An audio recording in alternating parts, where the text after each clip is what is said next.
अगर मैं आपसे कहूं कि जिस दिशा में आप रोज सिर रखकर सोते हैं वही दिशा चुपचाप आपके दिमाग, आपकी नींद, आपके खून के बहाव और आपकी उम्र के साथ खेल कर रही है, तो क्या आप इसे सुनकर आगे बढ़ जाएंगे या रुकेंगे? क्योंकि यह बात डराने के लिए नहीं कही जा रही, ये किसी कहानी का हिस्सा नहीं है।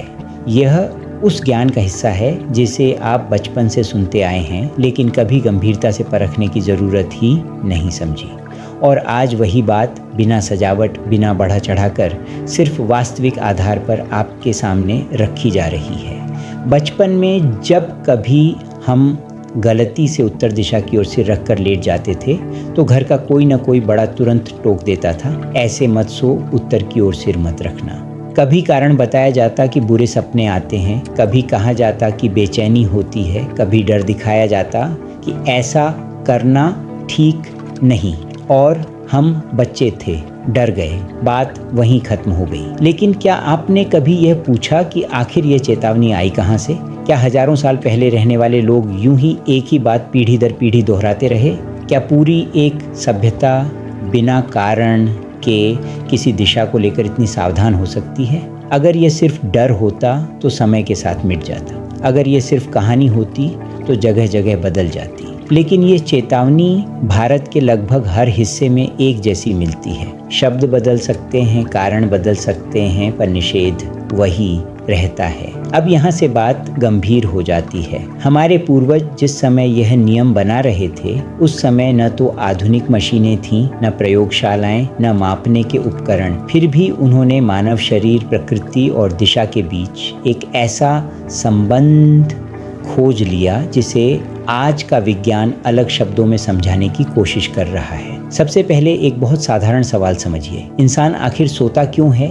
नींद सिर्फ थकान मिटाने के लिए नहीं होती। नींद वह अवस्था है जब शरीर अपने अंदर की व्यवस्था को ठीक करता है।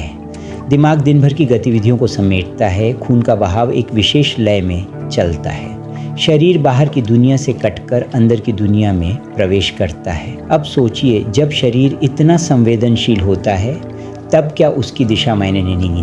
हम जिस पृथ्वी पर रहते हैं वह सिर्फ मिट्टी और पानी का गोला नहीं है, ये एक जीवित व्यवस्था है। इसके अपने अदृश्य प्रवाह हैं, इसके अपने बल हैं, और ये बल हर समय हमारे शरीर के संपर्क में रहते हैं, चाहे हम जाग रहे हों या सो रहे हों। इंसान का शरीर भी कोई साधारण ढांचा नहीं है, यह केवल मांस और हड्डियों का ढेर नहीं है। इसके भीतर बहने वाला खून, इसमें मौजूद खनिज तत्व, इसकी तंत्र व्यवस्था, सब कुछ प्रकृति की शक्तियों के साथ लगातार संवाद में रहता है।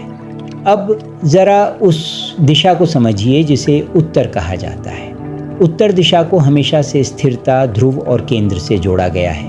यही वह दिशा है जिसकी ओर पृथ्वी की आंतरिक व्यवस्था संतुलित रहती है।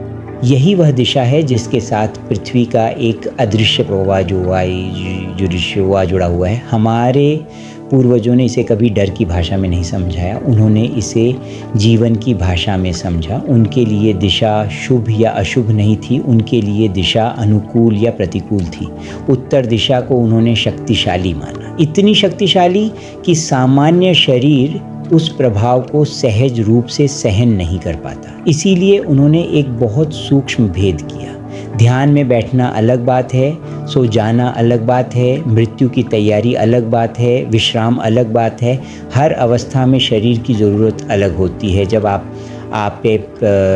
ध्यान में बैठते हैं, आप शरीर को स्थिर करते हैं, आप प्राण को नियंत्रित करते हैं, आप जागरूक होते हैं, आप बाहर नहीं भीतर जाते हैं। ऐसी अवस्था में उत्तर दिशा का सामना करना शरीर के लिए बोझ नहीं बनता। लेकिन जब आप सोते हैं, आप बेहोशी के सबसे करीब होते हैं। आपका चेतन मन शांत होता है, आपका शरीर अपने आप काम कर रहा होता है। ऐसी अवस्था में अगर शरीर पर कोई बाहरी बल लगातार दबाव बनाए तो शरीर उसे रोक नहीं पाता। यहीं से असली बात शुरू होती है।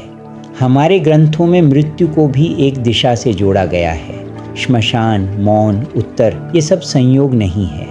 यह प्रतीक है, संकेत है कि उत्तर दिशा जीवन की अंतिम अवस्थाओं से जुड़ी मानी गई है। लेकिन इसका मतलब यह नहीं कि उत्तर दिशा मृत्यु देती है। यह एक बहुत बड़ा भ्रम है। उत्तर दिशा मृत्यु नहीं देती। उत्तर दिशा शरीर से एक विशेष संतुलन की मांग करती है और जब शरीर उस संतुलन में नहीं होता तब परेशानी पैदा होती है। इसीलिए हमारे पूर्वजों ने नियम बनाए, डराने के लिए नहीं, चेताने के लिए।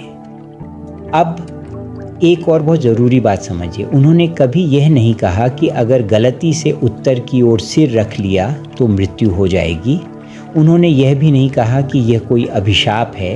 उन्होंने सिर्फ यह कहा यह शरीर के लिए अनुकूल नहीं है। आज की समस्या यह है कि हम या तो हर बात को अंधविश्वास कहकर खारिज कर देते हैं या बिना समझे डरने लगते हैं।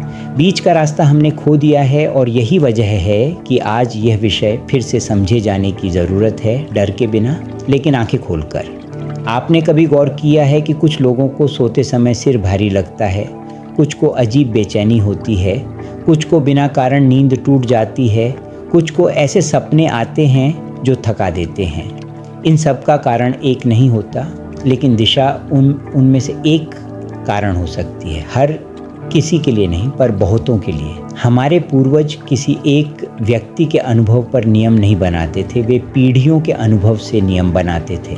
हजारों शरीर, हजारों परिस्थितियां, तब जाकर कोई बात परंपरा बनती थी और यही कारण है कि ये नियम आज भी चर्चा में है। इसका उद्देश्य आपको डराना नहीं था, इसका उद्देश्य सिर्फ यह दिखाना था कि यह विषय हल्का नहीं है। यह बच्चों को डराने की कहानी नहीं है।